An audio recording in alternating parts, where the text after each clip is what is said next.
Greetings and welcome back once again. This is Amuna Yusra. I got caught up, y'all. I have not forgotten about the broadcast, but I did get caught up writing this proposal. But I'm back because I just finished. Took me a while. I pray everybody's doing well. Not going to stay long, but I did do 2 installments of the It Didn't Start With You. I wanted to come back and do another one. For those who are new to the channel, thank you. You're welcome. Press the like, the thumbs up, the share, and all that great, good stuff. To recap what we went over, I went over, I was supposed to be doing abortion and the effects thereof, but I haven't gotten there yet, so I'm going to do this follow-up here. So if you have any questions or comments, feel free to ask. So this one is chapter 3. It's talking about the mind, talking about how the effects of, some would say it's karma, how the effects of what our parents and our family, not just our parents, have done, and how that energy, unbeknownst to us, because sometimes you have deep, dark family secrets that you don't know about, but you feel the effects thereof. And so in the beginning, he quotes again out of the Bible, Ezekiel 18:2, the parents eat sour grapes and the children's teeth are set on edge. This is what, if you read that scripture, they were complaining that life is unfair, life is unjust. You're getting dealt with for someone else's mistakes, someone else's error that doesn't have anything to do with you, and the fact that you're being affected is unjust or unfair. That's the thought process. And to a certain degree, we have to understand life. It's not unfair if, okay, I'll say this. If it's something that's on the positive, like someone came and planted a mango tree, a really good mango tree, and that person is no longer here. They planted that mango tree 50, 75 years ago, your great-great-grandfather, and you now live in the yard, in a house that you didn't build, with no rent. And when mango season comes, you go out there and you sit under the hammock and you eat the mangoes. At what point in your mind do you say, it's not fair that I'm here sitting here eating all these mangoes from a tree I didn't plant, in a yard I didn't build? You know, this is just terrible. Usually we say it's not fair. When we're inheriting something of value, something that we think is positive, we usually don't, hey, what's up, Slapbox? I'm here. I like I was saying, I had to finish this proposal. That's what I had to do. And so I had to fall back until I was done. But I'm finished now, so here I am. What was I going to say? Yeah, so this chapter is talking about the family man and our perspective on what we think is fair and what we think is not fair. And how oftentimes we feel like we're being cheated if we're not getting what we expect from the situation. But the reality is, people made choices before we got here. We entered into a world of the multitude of other people's choices. The more we know about other people's choices is the more that we can fix our choices if we don't want to end up like those people. Those people can be our family, our friends, the larger community. In this specific space is talking about the family mind.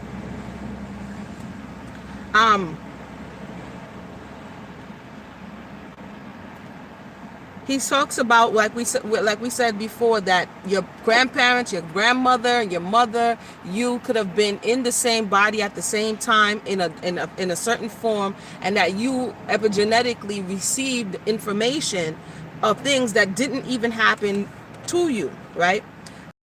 Put it simply, we receive aspects of our grandmother's mothering through our own mother. The traumas our grandmother endured, her pains and sorrows, her difficulties in her childhood or with our grandfather, the losses of those she loved who died early. These filter to some degree into the mother we gave to our mother. If we look back another generation, the same thing would likely be true about the mothering of our grandmother received. So all mothers are not the same. You say mother. If I say, like word association, and I say mother, and I've done this in different space and group settings, and you say, what comes to mind when I say mother? Based on our experience, this is no, it's not the Edwin Nichols book. This is Mark Willen. Mark Willen. This is one I had started before. Talking about, it didn't start with you, how inherited family trauma are and how to end the cycle. And so essentially, you are receiving a remix of a remix of a remix because it's adaptation. It's like plants. If the plant endured a harsh winter, or if this particular space has a certain predator that consumes the harvest, then it keeps adapting for this environment. So a Mexican mango might taste different from a mango that grew in Florida, might taste different from a mango that grew in South America, might taste different from the mango that grew in West Africa, right? I heard West African mangoes, they have some mangoes that are really big. And then over here, we have some mangoes that are really small. So adaptation for that mothering principle, we're talking about mothers right now, and how they grow and rear and nurture their child looks different for all of us. So this is why sometimes we get lost in translation when we're having a conversation with each other, because we have our own in our mind. When you say mother, I'm picturing my mother. If somebody didn't have a mother, they're picturing a void. If somebody had a grandmother, then when you say mother, they think grandmother. If they didn't have a grandmother, they think aunt. And what happens is we don't slow down long enough to really even process our own mess, so that when someone else is speaking to us, we're not projecting our reality on them. If you can understand what I'm saying. So people who do not process, I'll say it again, their own mess, oftentimes are not really hearing you when you're speaking. You understand what I'm saying? Hey, good afternoon, due process. What's good? They're not hearing you when you're speaking. They're waiting for an opportunity to project their imagery on you. And this is where the miscommunication, oh, I don't think you understand what I'm saying. What I was trying to say is, no, I knew what you were saying and all of this and all of that. Why? Because we want, for some weird, strange reason, we're more compelled to get others to agree with us than we are to harmonize with our own selves. Like, it's okay not to agree with someone on a particular topic, but like we spoke about, Edwin Nichols spoke about the relationship. The reason why, according to melanated people have issues is because the moment the relationship or that collaboration is compromised, they can't seem to get, we the people can't seem to get beyond it. So it's like, oh, I have to agree with you, everything you say. And oh, you don't agree with me? Hold on, stop. Let me beat you down, beat you down, beat you down, beat you down, beat you down. You still don't agree with me? Oh, I can't mess with you. We have to understand, am I doing this? Like, there's people who I could be like, yeah, I rock with that person on that. Nah, I can't rock with you on that. Because find me the person in the world, it must be a clone, that you're going to agree with everything that person says. This is what make people individuals.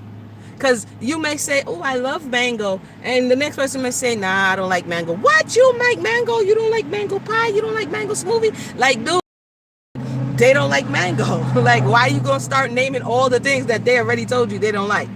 But is that specific to our culture? I don't think it's specific to our culture. But if we talk about, like I said, this book doesn't really call us out. So I kind of like tailor it to the discussion.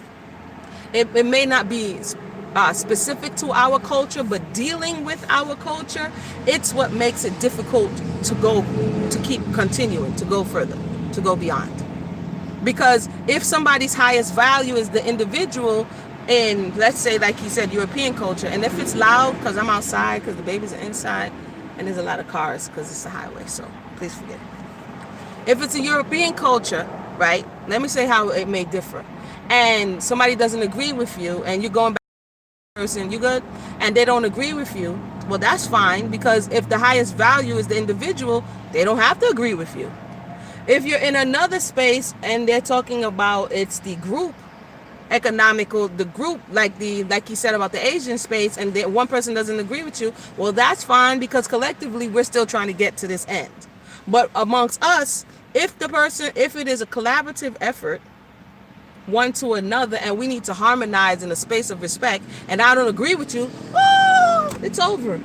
Like, you know what I'm saying? This one thing that came in the way now means that we can't go forward. And then we keep starting over again because we have not yet realized that you're not going to find a person unless they're a clone, unless they don't have a mind of their own that's going to agree with every single thing that someone says.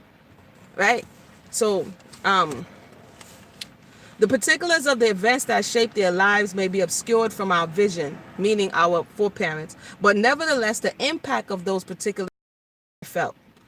It's not only what we inherit from our parents, but also how they were parented that influence how we relate to a partner, how we relate to ourselves, and how we nurture our children. I'll say that again. Hey, Ninja, what's going on? We're here. We're here chopping it up. We're doing a little Solonomics this afternoon. I've been missing. So we're doing a little Solonomics this afternoon. How we relate to our parents, or how our parents related to us, is going to determine how we relate to our mate. For instance, you may have a mother who, because we spoke about single mothers, right? Who wants to protect the child, the boy child. She wants to protect him. She doesn't want him to go and to get into any danger. She coddles him. She washes his laundry. She cooks his food. She cleans his room. Okay? The mother coddles him. What is he going to want? He's going to want the wife who he marries to do what? To do the same things that his mother did. So he goes on to say that we inherit the influences of how we relate to our partner through how our parents related to us. Now, sometimes it's subconscious. Say you have a young girl.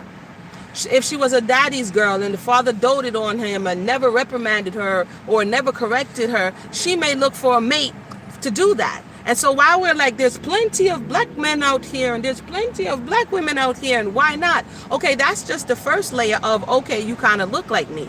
But then we have to go into culture. We have to go into how it is that I relate to you and how you relate to me. If we don't talk about these things, that they're actually reality as whether or not the things you're going to be putting together are staying together, then we're really not talking about what we need to be talking about. You understand? So you may have the young girl like that, or you may have the young girl who didn't know her father. And so she's always looking for someone to fill that spot, but she really doesn't know what it looks like. And so she looks for and attracts subconsciously males that's going to reaffirm within her that void that the father, who was never there, allowed her to feel. Right?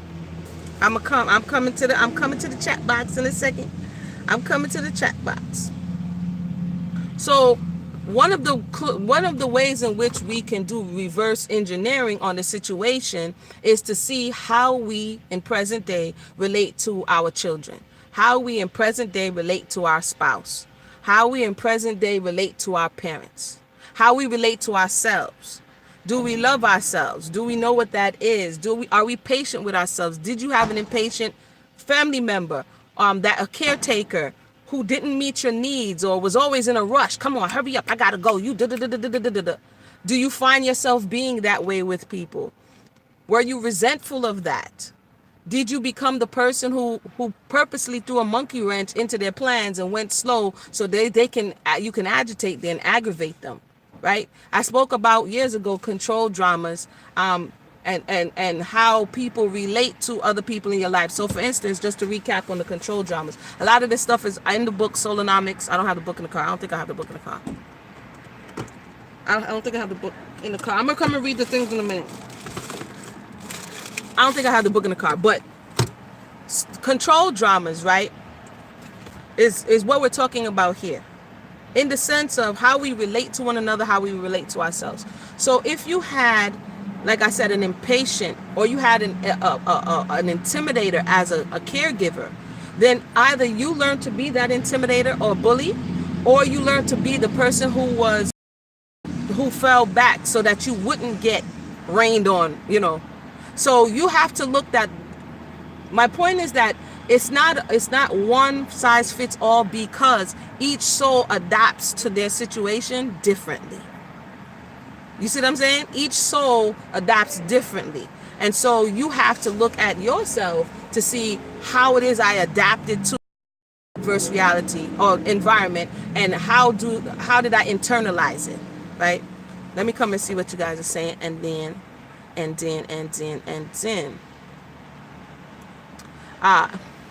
I listened to that video, and the part that I couldn't see was the statement that Asian people's culture are based around the community. But I think, ooh, why this thing be? Oopie. Hold on. But wait. Where'd your message go? Oops, I accidentally deleted it. I think with two Asian communities alone, there are differences between the Asian peoples. Like, I could see that Chinese or Korean or Japanese with other Asian cultures. I either don't see it at all or less, and maybe that's Western influence. Some of it could be Western influence, and then some of it could be distanced. Like some would say, for instance, and that's the argument, right? ADOS versus those abroad. Some would say, based on what you endured beyond the initial migration to your respective places, some will say that melanated people who are on the mainland continent react differently than melanated people who were scattered in the Caribbean. And then that's why in today's space and time, some will say the trauma that you experienced made you a different variety, like those mangoes I was talking about, of the same people. So now you're a distant covenant because you don't act like the way we act. For instance, in the Caribbean, you would have what is normalized as the susu, or the collective pooling of monies for a resource. So there's still a level, to a certain degree, of trusting one another with your finances to accomplish whatever it is that you desire. So as long as it's not a foreign concept, as long as you have a banker that is trustworthy and a rapport in the community, people will still give them their money and pool collectively to get something done. In America, melanated people who are here, it may not be as prominent. You may have families who are more willing to say that they're going to come together individually and as a family and, meet up or meet the needs of someone. But as a whole of people who you may not know coming together, not so much. So that's where you're talking about, for me, like, the Japanese versus the Chinese versus the Korean. They're of the similar stock, but they may have adjusted differently based on whatever they continue to endure as time went on. Let me read here. Come on. Okay. Sabah said he definitely learned impatience. I know I did. I learned impatience, and it's something that I have continually unlearned. Like, why am I acting like, why? And I learned that it came from somewhere of not having enough patience, or when you're a child and someone not having enough patience and extending enough patience for you to learn as children. So a lot of times, because of the external stresses, and not only, but it's like the parents, especially if you had younger parents, they weren't equipped enough. So it's like, I need you to know how to do. I was just telling them, my children, that when I was younger in New York, when I was their age, I was walking to school by myself. They're looking at me like, and I was walking my younger brother to school. They were all confused, like, what are you talking about? Because at that time, your parents needed you to buck up, basically. You know what I mean? And do things that now when you look at it, you're like, dang, I was little, walking all the way home from school, because your parents had to work, this, that, and the third. Due process says, because of the dysfunctional family, I had to discover self-care on my own. Yeah, some people had to self-care on their own. Some people have to self-soothe. Some people have to look outside. This is what we thought we had to do, to look outside for guidance, you know what I'm saying, and direction, and acceptance. So sometimes when you see young children acting up and you say, oh, that child is bad, da-da-da-da-da-da, and I'm like, do you know adults are actually responsible for rearing children? So therefore, it's kind of like the farmer is responsible for the crop. So to blame it all on the seed, oh, the crop is bad, and every year you got a bad crop, maybe you're not as attentive of a farmer as you thought you were. You know what I mean? So yeah, that's that right there. And Moon, I got a question about the book. So I've been reading other books because my communication skills aren't that great, and just finished a book on listening. So now I have this conflict within about whether I should listen to people without the intent to give advice, but I've been doing a lot of listening to complaining. I don't want to cut people off, but at the same time, I'm not trying to hear. It's a balance. It's a balance. It's a balance. I would say if you are listening to somebody, this used to be me, and you are listening like, you know what I mean, and it's burning you inside to say something, you might have to work that out. Because not every time is it worth a response. Because you really gauge, is this person even listening? Does this person even care? You know what I'm saying? And so sometimes I've learned in recent times, I just be like, oh yeah, all right. You know what I'm saying? Because sometimes people just come to just suck your energy. You know what I mean? So they say whatever, blah, blah, blah. And when you start talking, they're like, got them. Next thing you know, you walk away frustrated. But if you find yourself complaining or a lot, and then that still means that some stuff got to be worked out. You know what I mean? Because at one point it's like, even with the children, I'm like, after I say what I say, I can't save you.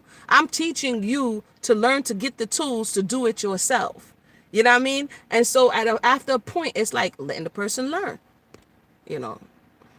Nigel says, Sister Mooney, you know why ADOS are giving backlash to black immigrants here? Because some of them like to antagonize us with projection talking points. I mean, I brought up the ADOS. That may be the case, you know, and like I said, it's a matter of sitting down and discussing like what we're talking about. But because people may have come from different cultures or way of expressions or having their own baggage, people are not really talking to each other. They're talking over each other. They're talking at each other. They're talking to, you know, because there's so much pain still being carried. So sometimes somebody may say something and it may not be a sneak diss, but because of the I'm already not vibing with you, the axiology, the most important thing is the relationship, like Dr. Edwin Nix was talking about. Because that vibe is already interrupted, then whatever you say is going to be perceived as sneak diss. I come from a family. My brother married a melanated woman who would classify as ADOS. My next brother married a melanated you would classify as ADOS. We're Caribbean, right? And I married a man who you would classify as ADOS, and there are definitely cultural differences, but it depends on what you're committed to. If you're committing to misunderstanding the person, then chances are you're going to misunderstand the person. If you're committing to making it seem as though your culture is better than someone else because they endured a different kind of trauma, then you need to heal. You know what I mean? And the reality is the most people that are talking at the forefront of this conversation, they're talking from a place of brokenness. That's facts. Tell them Amuna said facts. They're talking from a place of brokenness. And all it does is cause contention, you know, and arguing and fighting and more division and more division and more fracturing. That's just, you know, my 2 shillings right there, my 2 shekels. I'm going to read a little more. I love said facts. That's facts.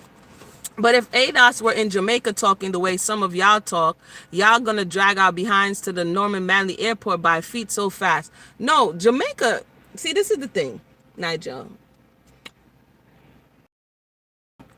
Within Jamaica, and this is the false, you know, you like they say the false ego. I know there's a book I read many years ago. It's packed up right now. But it talks about the false self and the false center, right?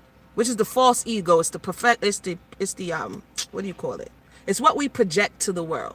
It's not who we really are. It's what we want people to believe we are. So part of, I'll say Jamaica, because I'm familiar with Jamaica, okay? Part of Jamaica's experience in the cultivation of this particular group of people is different from even its neighboring islands. So One wouldn't even have to come all the way to America to find people who are ready to beef with those who are classified as Jamaicans. You could go next door. You see what I'm saying? So when you look at it in that respect, it's not even an ADOS versus Jamaica versus the Caribbean thing, because within each island, you have different cultures and people who are ready to say, I'm not Jamaican. And you're looking, I'm looking at them like, I'm sorry, was that an insult? Because I'm just giving an example. The world knows mostly, if you have an accent, you're Jamaican. If you go overseas because of reggae music and Bob Marley, wherever you go, oh, you're Jamaican, oh, reggae music, Rastaman. Now imagine you came from Virgin Islands or Trinidad or, St. Lucia or the Grenadines. Say you came from some smaller island that people are not familiar with. They are offended in the same way ADOS is offended many times, because people are classifying them as something they are not. So it's not just about the ADOS versus, my point is, it's not just about ADOS versus the Caribbean. It's people looking for, places to be offended in. And I'm not saying that some of the observations that people say, the way that they're saying it, wouldn't make somebody feel a type of way. But the reality is, like I had last year, I had a discussion, an ADOS discussion, and I said, listen, it's not one-sided. But if we're not willing to talk to each other and we're just trying to speak beyond each other, then we're not really going to be honest to sit down at the table to say the truth. And I went over that all on the channel months ago. So I'm not going to really rehash that, because I'm over here talking about healing. It didn't start with us. Here we go. The ADOS discussion could be applied with this book right here. It didn't start with us. We're coming into discussion not having been there. We don't know how Caribbean people were received when they came to America. We don't know the fullness of the dialogue unless our parents or great-grandparents told us. Therefore, this energy predated us. And we're picking up in old energy and beefs that didn't pertain to us, simply because we, suit up. I'm such and such. I'm such and such, and it just cycles. It just keeps on going, keeps on going, keeps on going. And so even these things that we say can be applied individually, it could be applied collectively if we're willing to do the work to really look at what we're talking about. And one of the beefs is something that happens, and I'm going to go back and look for that documentary. It happens anywhere when someone perceives that another people group are coming in and taking up their resources, they're going to get upset. And I saw I think it was like a BBC documentary that spoke of, like, I think it was Rwanda and Kenya. Don't quote me on the two. I have to go back and look. But it was two neighboring African states. It was a while ago. I have to go back and look. It was two neighboring African states. And one of them were without jobs and they were looking for employment. Remember, they're both melanated. They're both on the continent and they're neighbors. Okay? And one of them one of the people groups were willing to cross the border. Listen to what I'm saying. I'm going to come read. One of the people groups were willing to cross the border to go and look for jobs and employment in the other person's land who was perceived to be more progressive and have more opportunity. Do you know the same conversation of ADOS versus the Caribbean was what they were having on the continent? This is not a one-off. They were upset that they didn't think melanated people who look like them was them. They are coming from their country into our country and taking our jobs and our resources and being willing to work for less.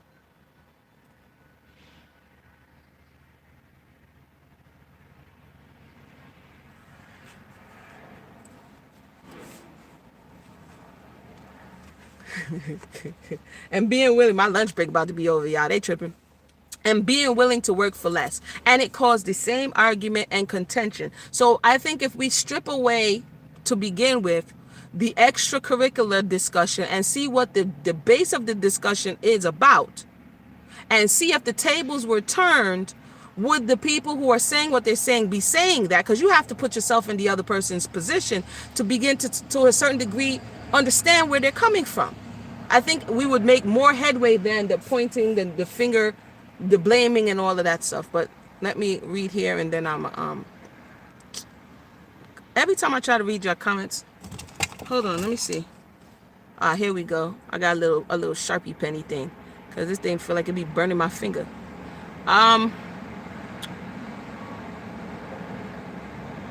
Yeah, Jamaicans, but concerning Jamaicans being strong, Jamaican is, they're just a different. Oi, Shy, go back. What are you doing? What are you doing? A different breed of people. We'll come back and talk about that. I did post and share stuff about that before. About it had to do with the slave trade. It had to do with the way in which people were deposited, what people were deposited, and the climate that came about because you concentrated. It's like concentrate. You know what I mean? Because you concentrated this temperament of people all in the same place. They became the rebellious warrior type individuals that they were. Contrast that to Barbados, who was like Little England. Barbados had a different temperament. It's like the North has a different temperament than the South, than the West. It's different temperaments based on the different variables and situations that the people are put in.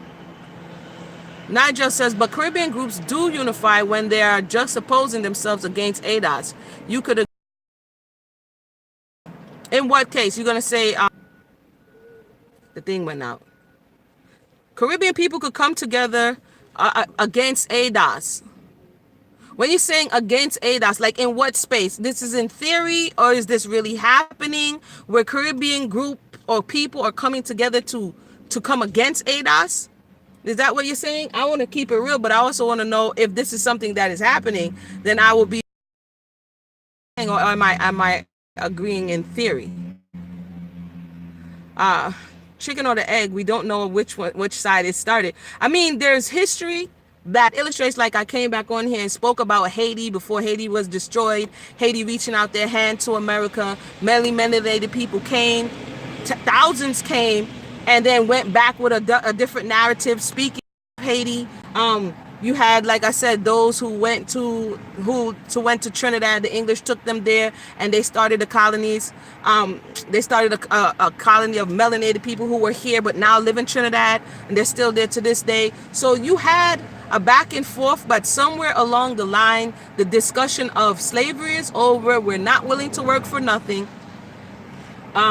You had a migration in the early 1900s of people from the Caribbean, and then you had one that's later on, and then you had the 80s, right? So you had different times and waves of people coming here willing to work, when melanated people over here were like, we have other things that are going on and we're no longer going to accept what you're giving. So it's very complex. It's not even as simple as we're making it, like this person against that person, but you did have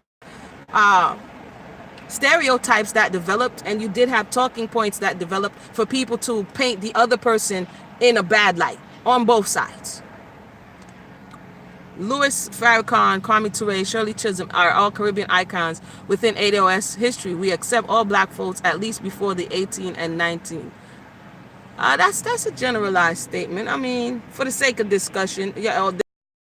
To the degree that they're accepted, then that, I mean, that again, the me events you conversation, but to that degree, it will mean that people from the Caribbean were willing to work together with melanated people on the continent to get something accomplished. That's what I'm seeing, but somebody else may see something different.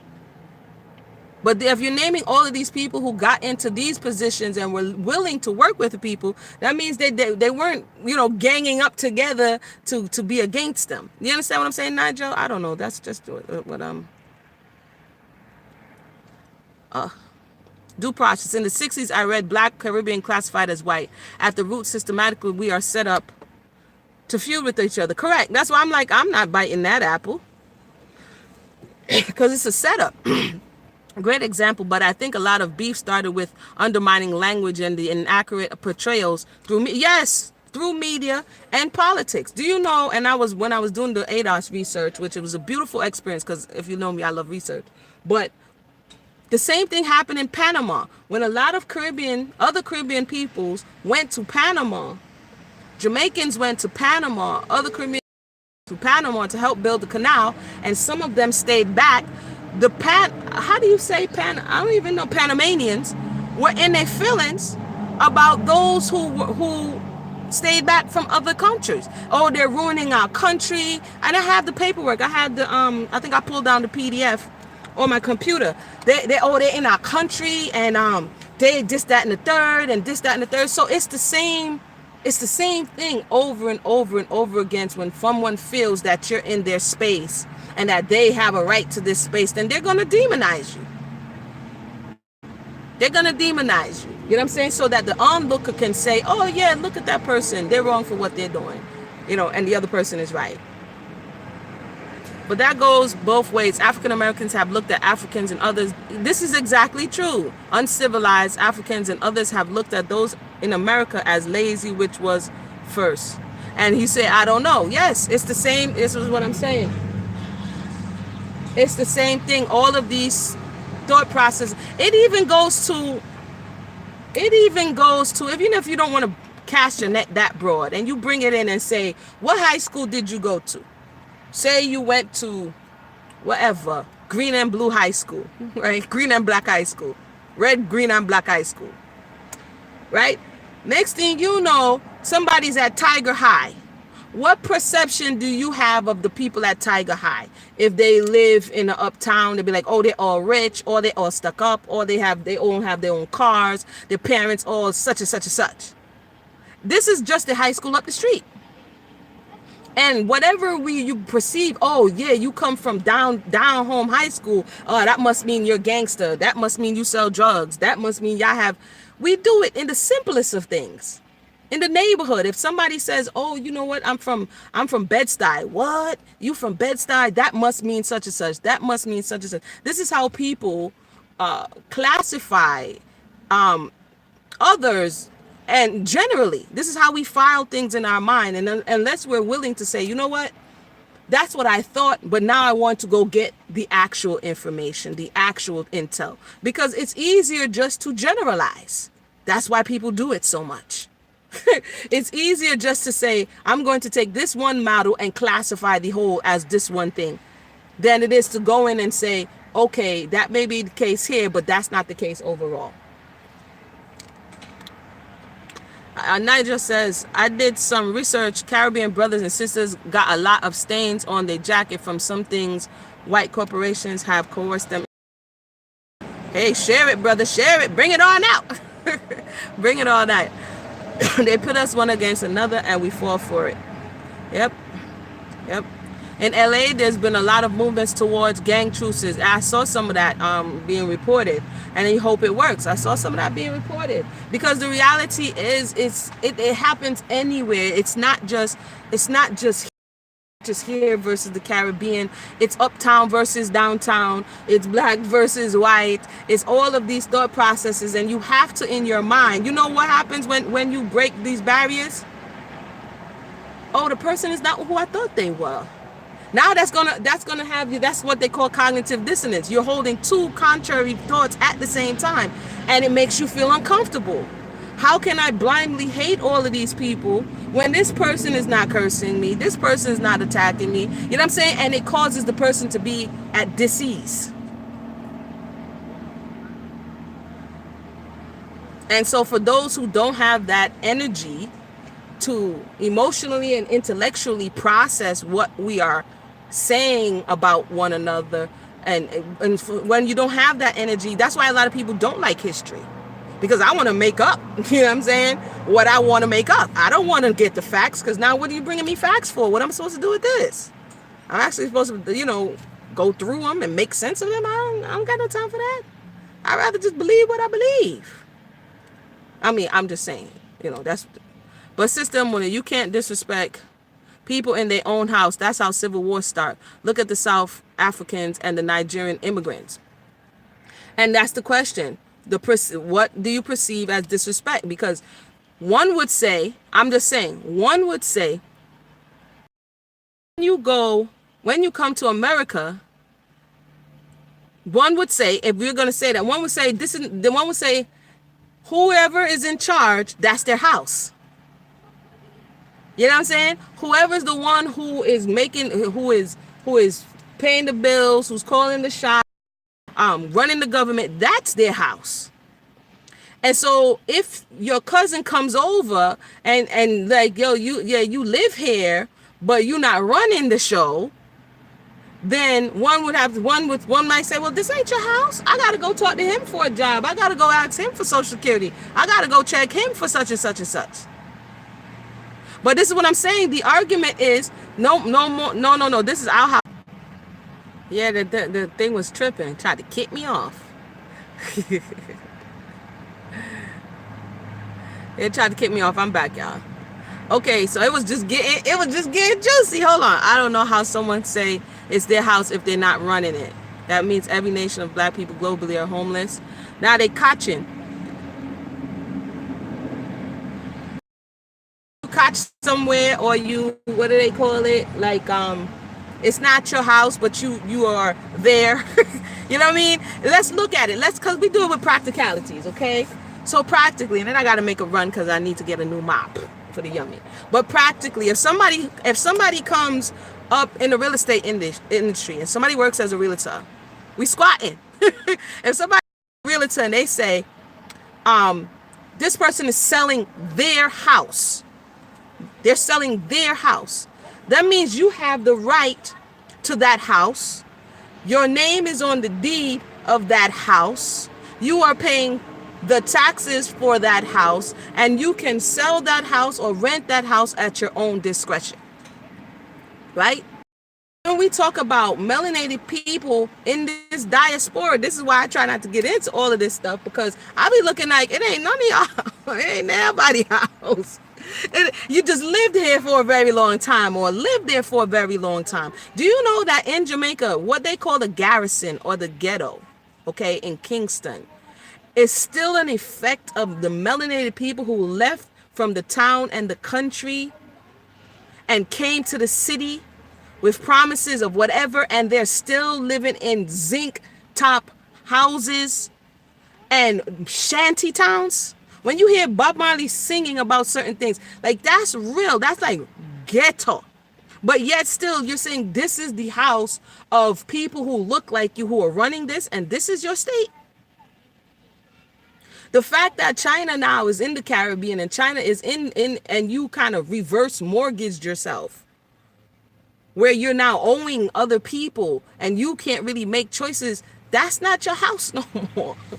That's not your house. You had to say, England, can we get a chance at this? When Jamaica got independence, which isn't more than 50 something years ago, then what happened? Being under England was no more, and then the jobs, this is why a lot of people started leaving. So if we look at the history of what's going on and where we are and how we are really viewing ourselves, this is why you have to go, yeah, China's everywhere. China's everywhere. But this is why you have to go asking everybody for everything. If you're in Flint and this is your house, why do I have to ask in Flint for you not to poison me through the water system? Who is in the government? Who is... Yeah, they got it. They got it. My point is, it's all the way you look at it. I would say, Nigel, it's all the way we look at it. We are living, you're paying rent to, abode in, we were places, and they're saying, hey, I will allow you, make no mistakes about it. They're saying, I will allow you to be here. I will allow you. Pretty much. That's what's going on. That's my thoughts. So when we realize that, we're like, okay, well, what are we beefing for? Like, you know what I mean? Like, what's really going on here? Mayo, leave that alone. Stop picking that up. Go back until I'm ready. Let me see. In Africa was colonized. So it was your house until somebody else came and put a lien. I'm doing real estate terms now. Go stand right over there and put a lien on your property. You know how you got an ancestral house and it's been in my family for 10, 50 million generations. Now all of a sudden somebody roll up on you and you got to lean on that joint. You can't sell it. You can't do anything because they got to lean on your property.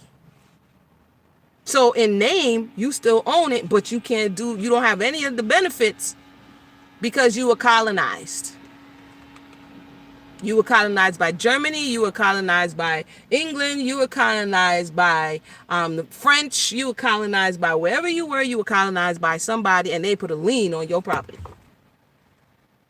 until they was done doing whatever it is that you agreed. Until they was done doing whatever it is that you agreed or didn't agree, or you was invaded.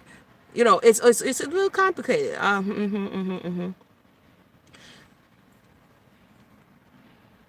Africa does feed the world. Africa does feed the world. But you see, it's a lot. I mean, I don't know how we got over here. Yeah, how we got over here?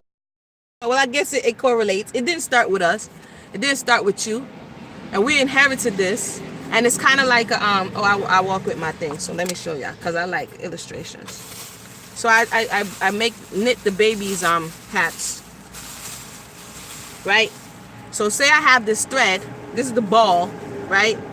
And say it was all pulled out, because this has happened and it's all loose and everything, and you're trying to make something of this. This is all you have to make something. It's wintertime. You don't want your little head to be cold, and I don't have any other resource, and I have to make something of this. This is not how we born in this world. They be like, here you go. Thanks for joining us. And you over here. I can't with you, Slapback. You over here having to try to figure out how not only to make this unravel, to make it straight, but then put it back together again so that you can make something useful of it. You didn't make the knot, but now you have one. And what are you going to do? Some people will fight with it. I don't know if you've ever tried to take a knot out of a ball. If you pull it tighter, it's going to make the knot worse. Unless you got knots in many places and you're just going to give up, get frustrated, and throw it away. You know what I'm saying? And so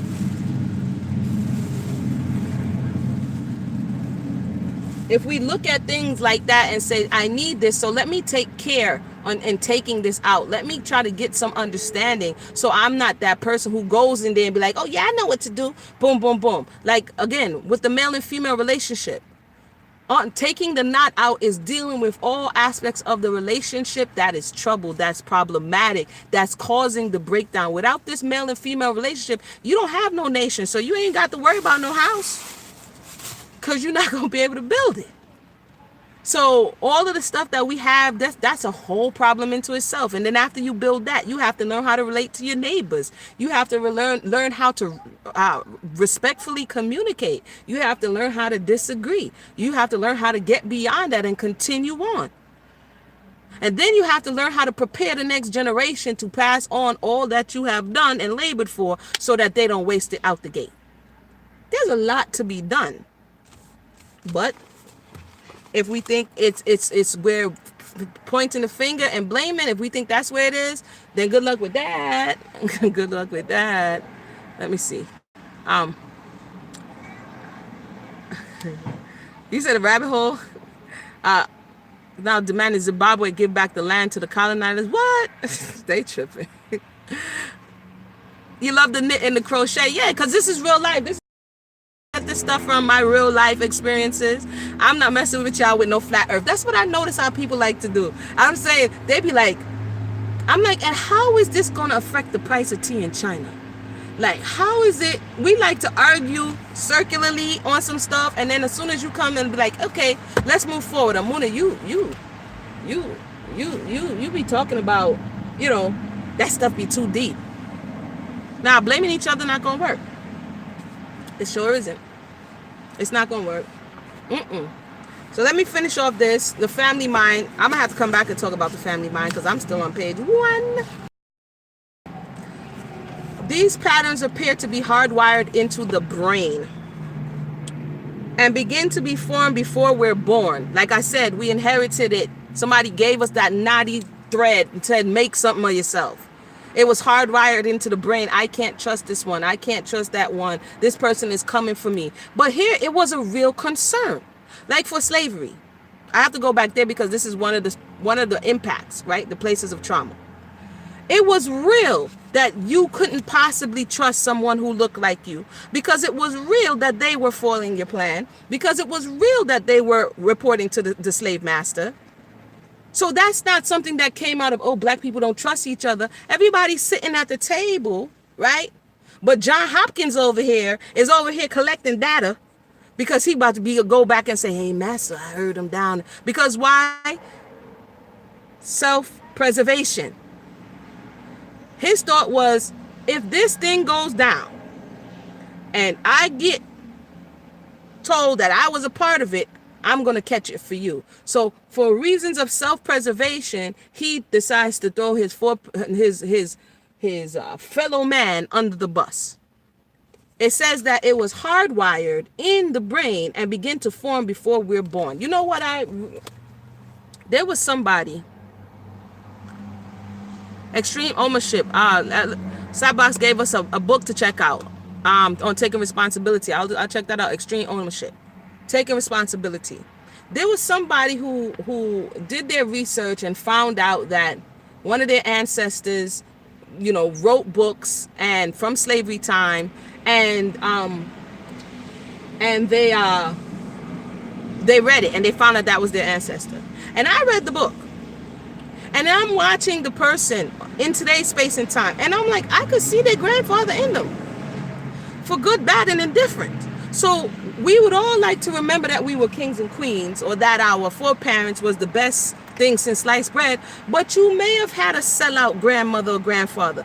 Or you may have had, the grandmother who was, the grandfather who was the pimp. Or the grandmother who ran the brothel. Like, we all want to not think of, Papa and Mama in these bad lights, but the reality is some of the things that are inside of us were the realities that they lived. Now, we don't want to keep it inside of us, but the reality is, if we don't come to terms with, maybe this person was such and such. Why am I like this? Why am I the person? Not me personally, but maybe the person who, whatever it is that they do that's unfavorable. They be like, man, that person is a coon. That person is a sellout. That person is this. Maybe it really is in their family line, their lineage, to be those people who do these things. Now, you can always change and say, this is not how I want to continue. But, Nigel says, black folks globally just don't know how to play for keeps. Like other groups of people, we are cursed with abundance. I mean, I think it all depends on your life philosophy. What is really for keeps? Look at the Indians. Tomorrow, people about to carve up turkey on their behind.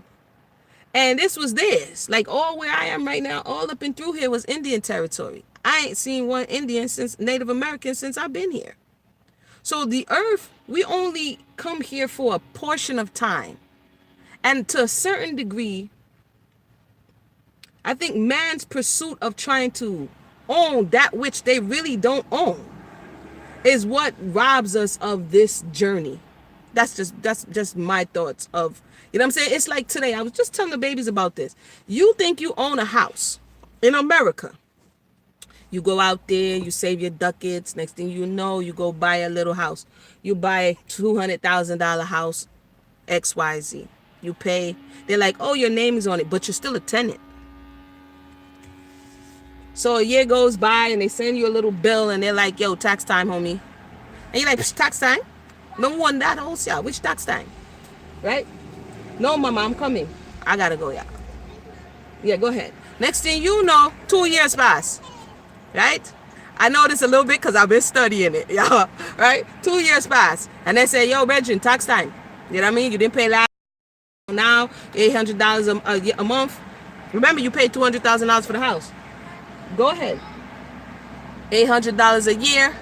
The second year, you owe us $1,600. Man, get out of here. I own this. I bought this. Remember, you could have bought it straight out. Maybe you hit the lottery. Or maybe you, who knows? You bought it straight out. Next thing you know, third year, you didn't pay your taxes. You see that fourth year? By the third year, that's your behind. By that fourth year, you say you own the house, right? The fourth year, they're like, all right, cool. You know what name tax auction? Your house that you bought and paid $200,000 plus tax for. You didn't pay the tell me I'm lying. You didn't pay the taxes on there. Your house shows up for tax auction. And they can sell your house, and they sell the house and the land, collect the money from the taxes. Somebody goes to tax auction and they say, I'm going to sell your house for $20,000. I'm going to sell your house for $100,000. Somebody looks it up. Oh man, this is worth such and such. They buy it. I thought it was your house. I thought you owned it. Why? What happened?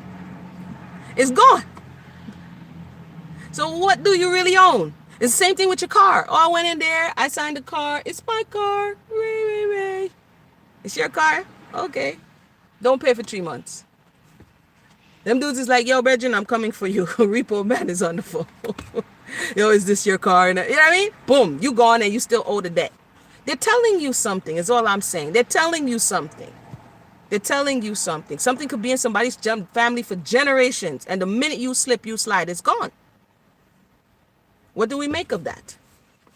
What do we make of that? Just a thought. Anywho, I'm going to wrap up here.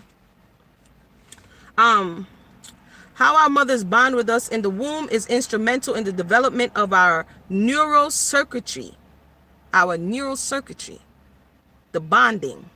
So some of us, like we said, because sex and procreation is treated as a pleasure, we're going to come back on that, because the brother in that documentary, he was like, it's because it's my pleasure. It's your pleasure, and whatever she's experiencing is affecting you before you come here. And people who are emotionally deprived, here's the thing, people who are who are severely emotionally deprived, communicating. And it may be chemical, it may be neurological, it may even be spiritual. And so sometimes we are here on the internet, a perfect place to see a lot of people with communication issues. As soon as you don't like what somebody say, and I've learned, don't take it personal. Don't take it personal. People come with baggage. We'll come back though. I'm gonna put a little mark right here. Oh wait, no, let me just read this last quote and then I'll put a mark. It says, from the moment of conception, the experience in the womb shapes the brain and lays the groundwork for personality, emotional temperament, and the power of higher thought. Like a blueprint, these patterns are transmitted more than learned. Transmitting it. What did you get? So when your mama and your daddy came together to make you, or my mama and my daddy came together to make me, what were they transmitting? What energy were they transmitting? What vibration was around them? Because this all goes into the making of you. And if you want to elevate, like I say, soul elevation, if you want growth in this area, if you want to no longer satisfied with the way you are, the way you react, and the results that you've been getting, all of this information is important. All of this information is important. And I'm going to come back. I'm going to go ahead, but I'm going to come back and talk about how the church asked me to get out, y'all. This was years ago, umpteen years ago. But I remember the story the other day, and I was like, you know what? I'm going to tell that story. How they asked me to politely to get my behind up out of there. But anyway, with that said, I'm going to go ahead and roll back in. Lunchtime is over. We'll come back and talk about more topics such as this. So like, share, and do all that lovely, great, awesome stuff. And we'll talk again. All right. Bless.